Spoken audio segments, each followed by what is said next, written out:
This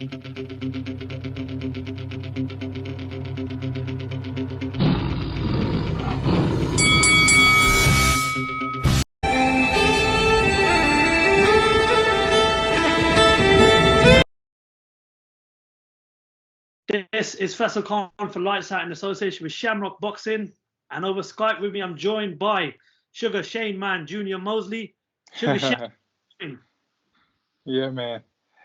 So it's the Sugar Man, Shane Mosley Jr. But I like it. I'll take it.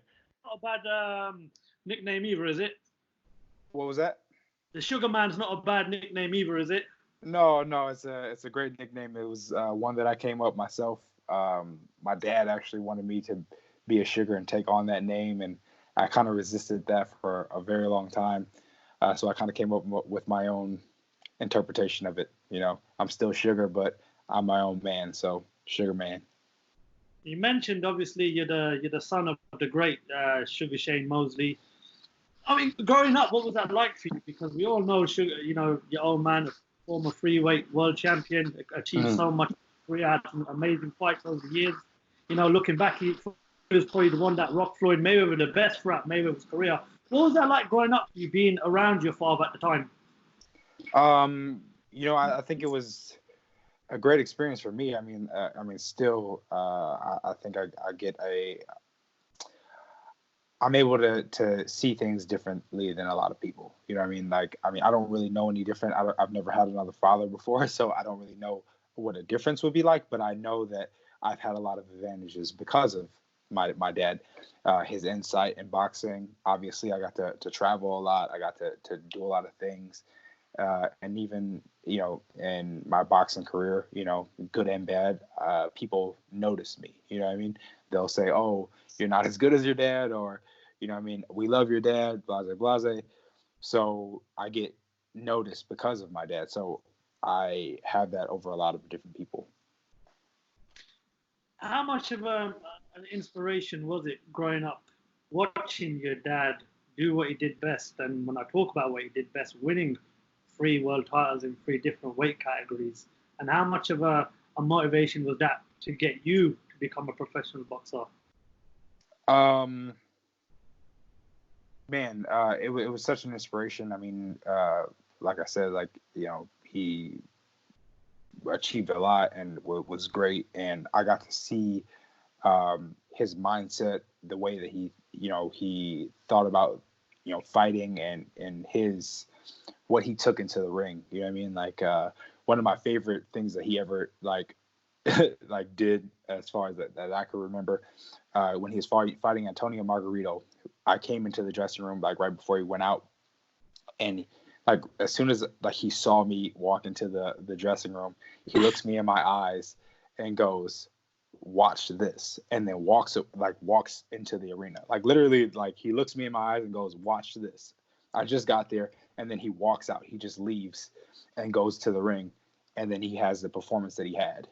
You know what I mean? Like it was kind of like I'm gonna show you with my actions how a fighter is supposed to be. And I thought that was pretty great because he had one of the best performances, one of his last best performances of his career. You know what I mean? That was probably that was the reason why he got the Floyd Mayweather fight.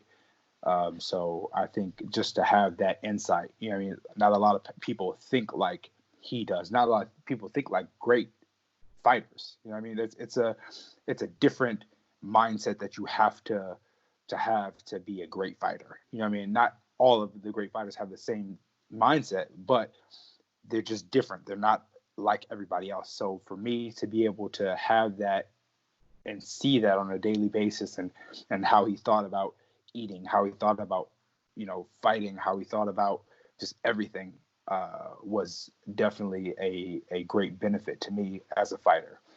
And I see now with some of my peers that not everybody has that, and even some of the great fighters now.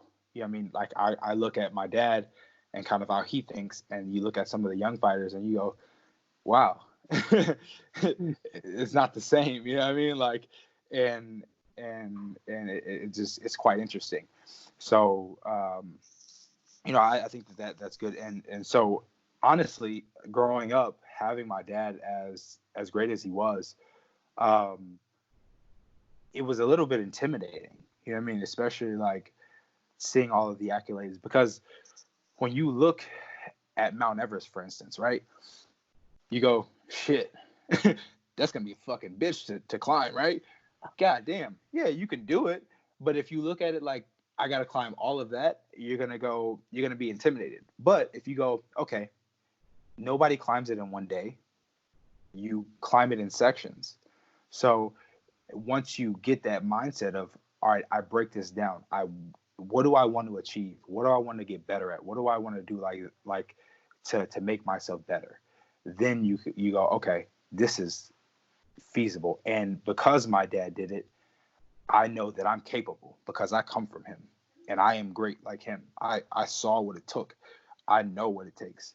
So I can do that and I will do that. So I think once I changed my mindset of that, um, I think I became a better fighter.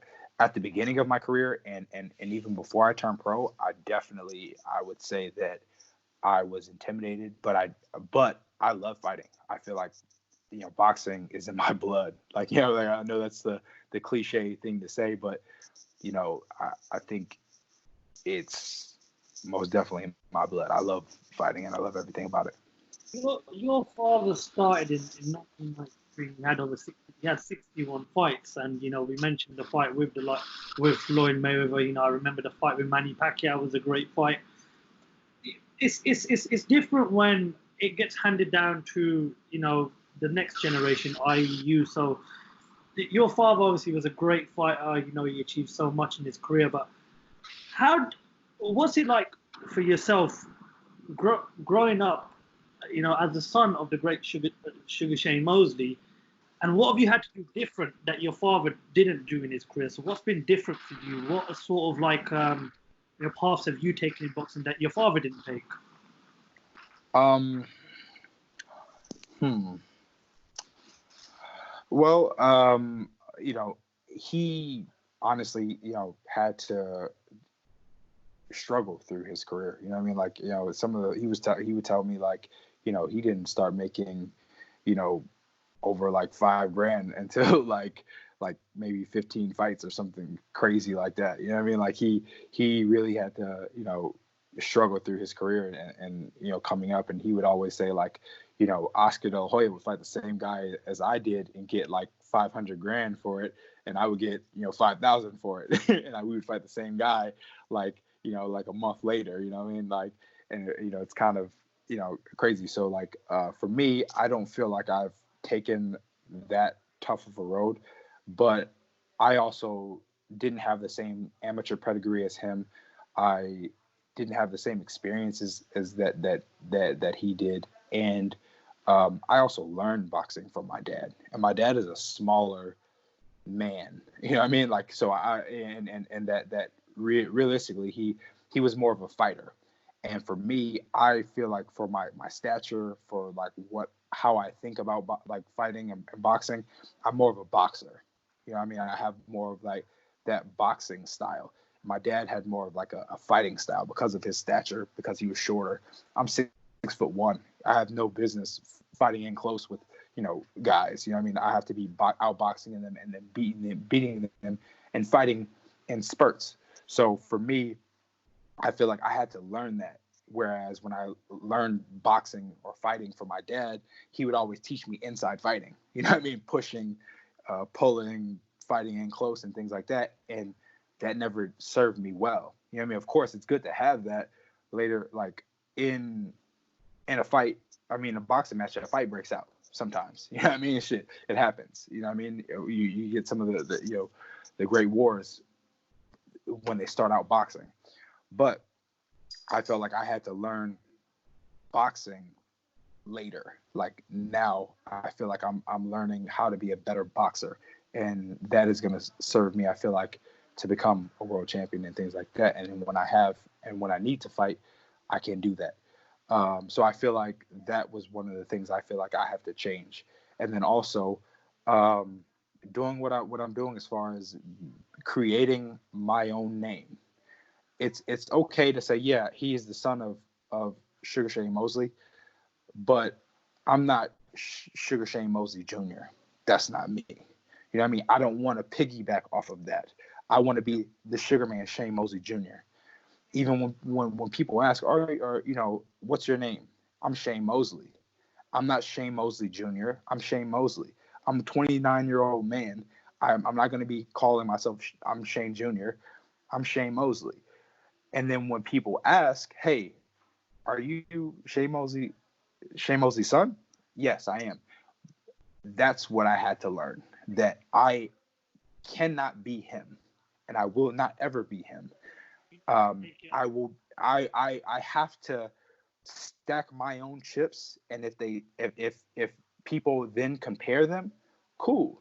But I have my own career, I have my own life, I have all of those things that I have to do by myself. He did his thing by himself. He didn't have a dad that was also a world champion that, you know, that said, hey, this is how you become a world champion. This is how you do everything like this. You do everything like me and you'll become a world champion.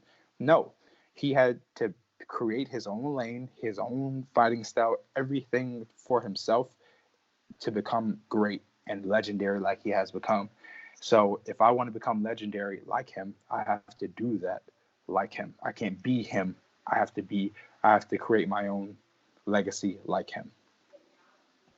When we talk about, obviously, your father, he fought some great fights, Floyd Mayweather, Pacquiao, Canelo, you know, Cotto, the list goes on. And you mentioned that you traveled with your dad throughout most of his career. Which fighter, in terms of class, respect, and boxing skill that your father fought, which one was the one that really stood out for you?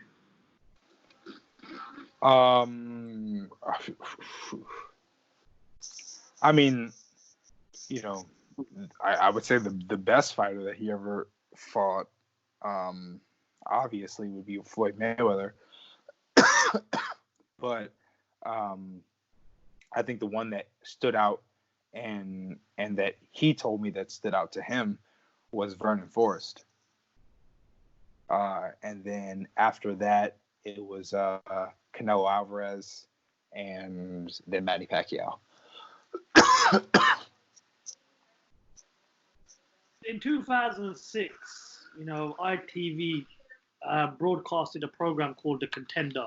It gave, I believe it was up to 3 series, and then it just sort of, you know, vanished from the boxing scene. And then last year, I remember being online on Twitter and seeing a premiere for The Contender, and it would be brought back into the boxing scene, and it would be, you know, shown in the UK.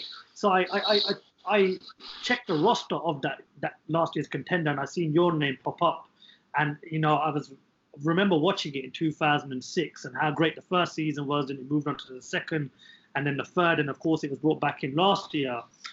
I want you to talk to me about that experience. You know, what was that experience like for you going on The Contender and learning things on a day-to-day basis from the greats such as Freddie Roach, Nazim Richardson, and of course the great Andre Ward? What was that like for you? What did you take out of The Contender and hoping to take it forward in your career?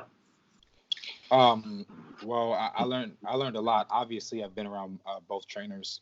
I've spoke to Andre Ward, I think once or twice before that. So I was familiar with him, especially like since the boxing community is a very small community. So, you know, you once you know certain people, we're kind of all around in the same circles, especially here in the United States. I'm sure it's pretty similar out there in the UK. But so I knew most of those guys, but it was definitely a good experience getting to compete and be around all those guys. My dad was trained by Nazim Richardson, so I felt that was one of the reasons why they kind of meshed me with him, you know, because it was kind of like a what do you say, like, you know, random, like you would go with whatever trainer at random. But I think that they probably put me with Nazim Richardson because of my dad being with him and things like that. But so I think that was good for me. I had a very easy experience, kind of like meshing with Nazem Richardson because I had already done previous camps with him before, and we already had a rapport. So that was good, and obviously, we got to the finals and fought Brandon Adams, and we had a good show. So obviously, it was a good match, but it was good to compete with Freddie Roach.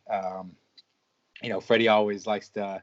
Freddie's a fighter, so he likes to like shoot his shots, and he would say like, oh, because at the time before the show, I was training at the Wild Card. I was trained by Eric Brown at the Wild Card boxing gym. So we were always at the boxing gym, and I always saw Freddie Roach because I trained there at Wild Card, and so he would always kind of like shoot his shots and say that, oh, Shane's too nice, and I know his style and all these things. So every fight I would say, Freddie, am I still nice? You know what I mean? Like I would always kind of shoot my shots. I'd walk over there and go, oh yeah, another one of your guys just lost. Yep. Yeah, I'm soft. I remember watching the first round, and I was, I'm not just saying it because I've got you on Skype right now, but I was looking forward to seeing you the most, obviously being the son of Shane Mosley. And I remember the way you knocked out Devon Lee, and I remember how it showed the fans, and they were just like, wow, that was fucking special what you've just done. The way you knocked him out, it was a sweet knockout. And then that's when I thought, you can really hit, and you've got that power that put the rest of the tournament on notice. But one thing I've always wanted to know is, what's it like being around the fighters? Because I know when you're preparing for a fight, you're in training camp. Some fighters even go to a different country to prepare for a fight. But what was it like being around the camp as the tournament went on? I mean, surely that must have been like a bit of like it was sort of might have been playing on your mind. How was you dealing with that, knowing that I could be fighting this guy tomorrow, I could be fighting that guy in a week's time? For me, it drove me because it made you like you couldn't fake it. You know what I mean? Like, and you could see everybody. So for me, I knew I had to train hard, and I wanted them to see that I trained hard. But there's also like a little bit of like gamesmanship, right? So we had an opportunity. Some of the guys sparred with Andre Ward. They got a chance to spar with Andre Ward. They got a chance to spar with Alfonso Gomez. Sergio Mora came in and sparred. So some of the guys that were there, yeah, we got a chance to spar with. And for me, it was before like anybody saw me fight, because I fought like the I think the 6th week or something like that.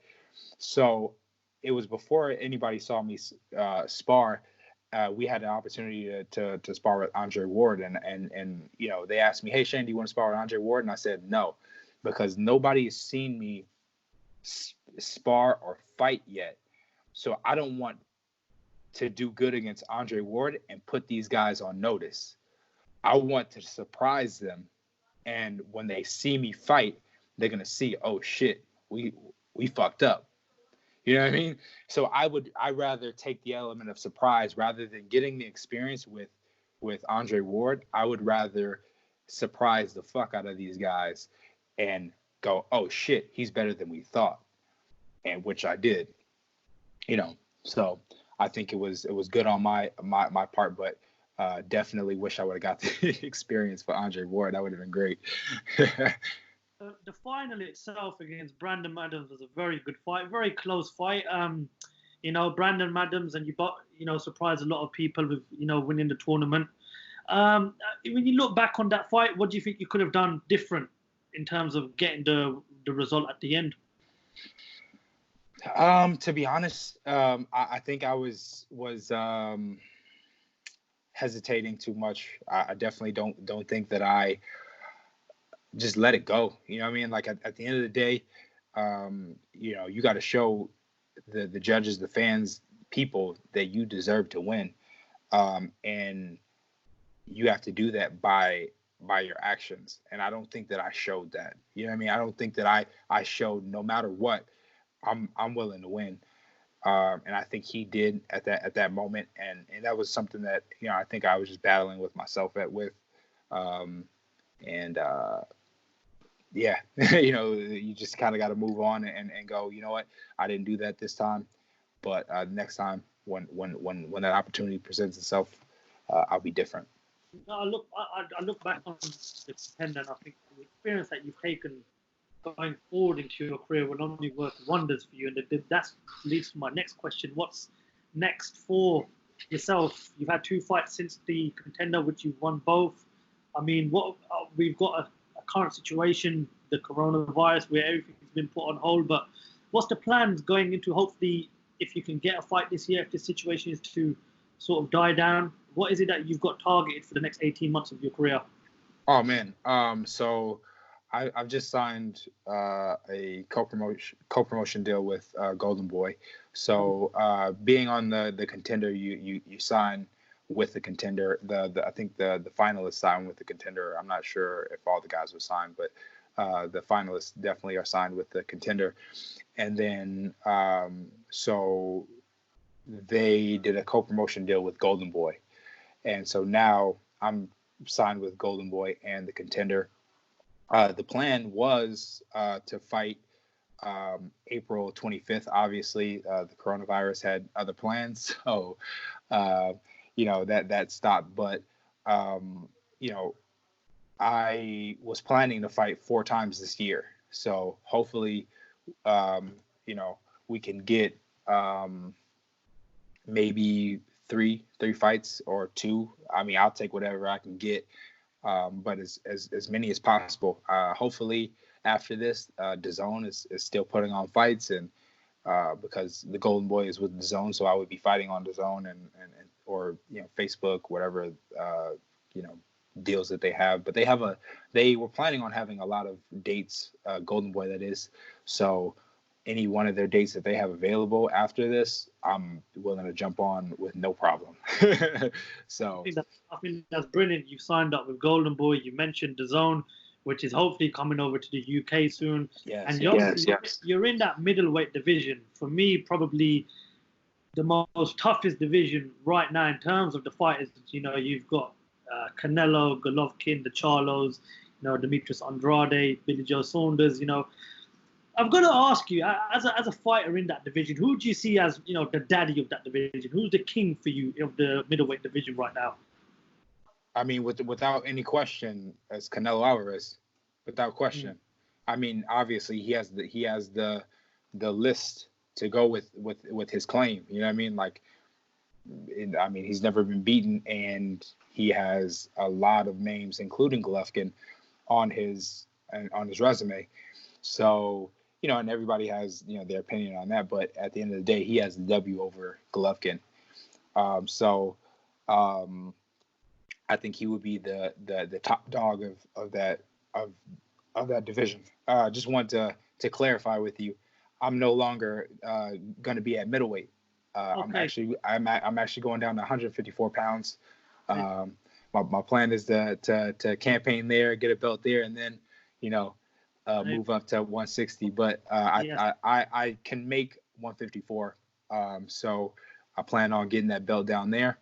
And there's a lot of good names at 154 right now. So, I think it would be, good to fight down there.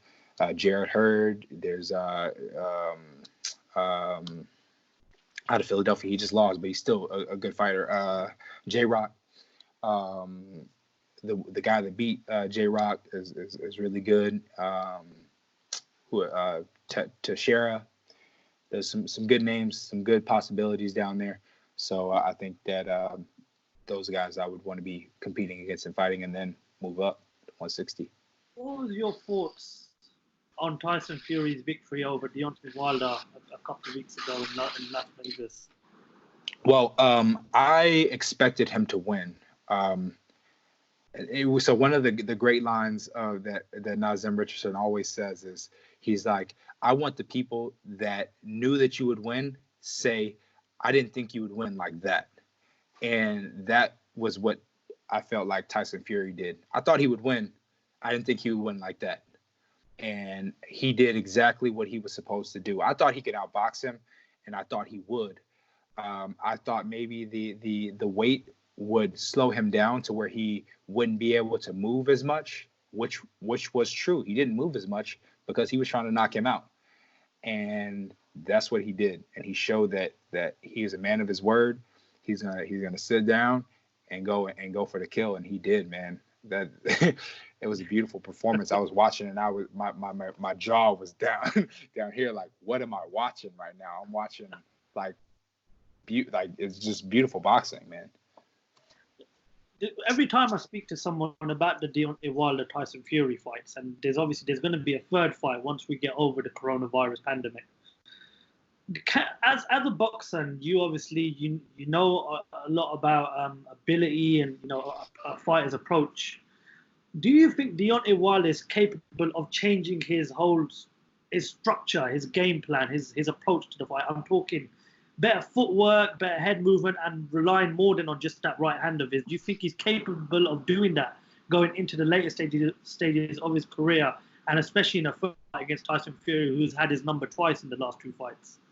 No, I don't think that he can change his game plan. Now we know that both guys can drop each other.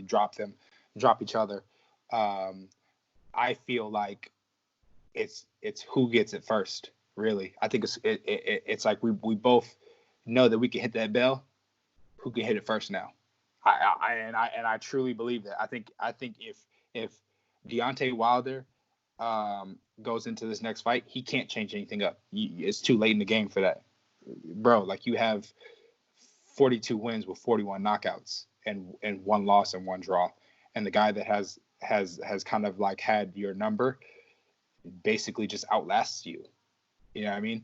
So it's just whoever can. In my opinion, I just think you got to know that I'm going into this having to just try to take his head off and just go out and do it.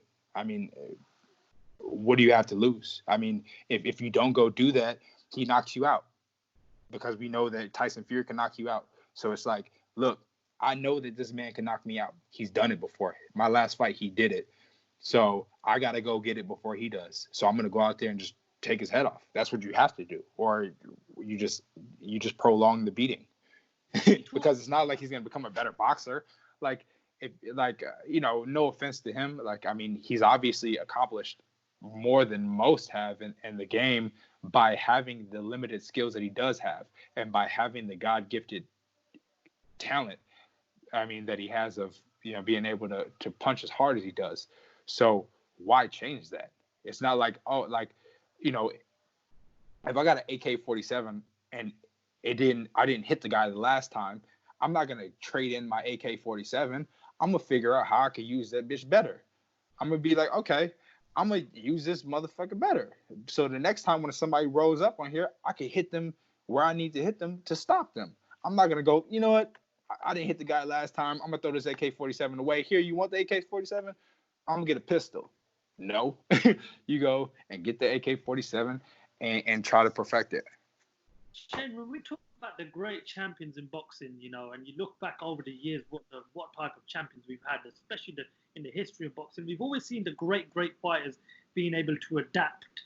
And at some point in their career, they've had to say, fuck it, I need to change now. There's something I've got to do different. We've seen Joshua do that with Ruiz. Ruiz in the first fight with Joshua proved the hand speed was too much, and Joshua went back to boxing 101, as a lot of people like to call it, in the second fight. I mean, but hold on. I mean, like I said, no offense to Deontay Wilder, but he doesn't have the same amateur pedigree as a guy like Anthony Joshua. Deontay Wilder and Anthony Joshua have different levels of pedigree, I feel. They both were Olympians. They both medaled, things like that. But I feel like Joshua was always a boxer. You know what I mean? He always had that skill. I don't feel like Deontay has that skill. He's always had that bomber. You know what I mean? That's his name. He owns that. You know what I mean? Anthony Joshua got clipped because he wasn't boxing, and he just went back to what he normally does. You know what I mean? So it's not like, you know what I mean? Like, you're talking about him creating a new style.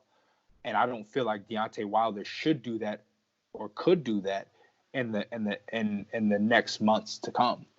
I don't think it would be smart of him because, like I said, Anthony Joshua even said in his interviews, I went back to the basics, meaning this is something that I did. This is how I was taught. This is how I was bred. And I went back to that. Not like, I'm creating a new way of being or a new way of fighting. You know what I mean? The fight with Tyson Fury and Anthony Joshua is a fight that the world of boxing wants to see right now. Man, I can't wait for that fight, man. I can't wait either. Just thinking about it is, giving me goosebumps. Who wins that fight for you?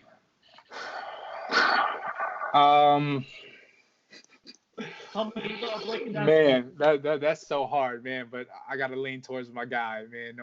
No offense to Anthony Joshua, but I gotta lean towards my guy Tyson Fury. He just knows how to rise to the occasion. And Anthony Joshua does too. Because he has some very good wins on his record. He's beaten Klitschko as well. He's knocked Klitschko out. But I feel like, Tyson knows how to rise to the occasion, and he also has the tricks in the bag to do that. He knows how to mess with you. He knows how to talk shit. He knows how to, box. He knows how to fight. He knows how to rough you up. So I feel like Tyson definitely has the edge in my head. Do I think Anthony Joshua can win and knock Tyson Fury out? Absolutely. But I would say I would give just the slight edge to Tyson Fury because of the skills. I'm not talking about the 3 fights I want to see. Another fight that falls into that category is at 147, Crawford versus Errol Spence Jr. What doesn't help both different promotion sets. Now, your father was a welterweight champion, so you know quite a bit about the welterweight division yourself.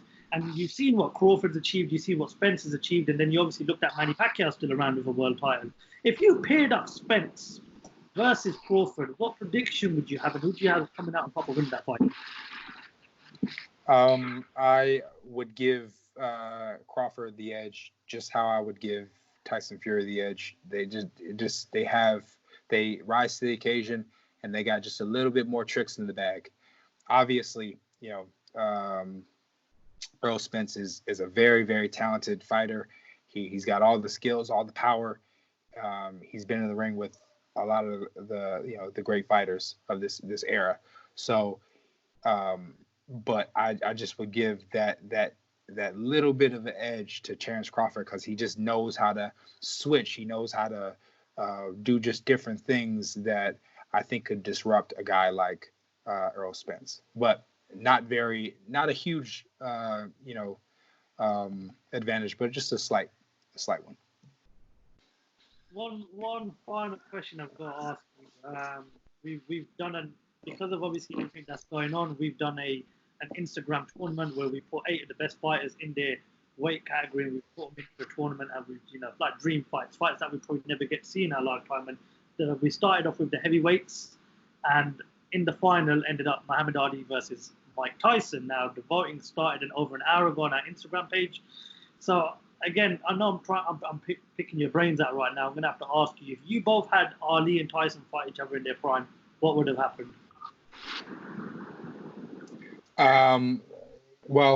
If Buster Douglas could outbox Mike Tyson, I think that Muhammad Ali would definitely be able to outbox Mike Tyson. So I think Ali would beat Mike Tyson pretty decisively. He might even knock Tyson out. Shane Mosley, I just wanted to thank you so much for your time today. Honestly, it's an honor and a privilege to finally get you on here. Really hope all goes well going forward in your career. I hope you stay safe. I hope your family keeps safe. And our thoughts and prayers are with everyone in America right now. Thank you. Really, really appreciate your time, and thank you very much for joining us. And hopefully, maybe somewhere down the future, it's going to be a face-to-face interview. Yeah, man. Thank you. I appreciate you. Thank you very much for your time, and thank you very much for talking to Lights Out. We look forward to speaking to you again. All right, brother. Peace. Thank you very much.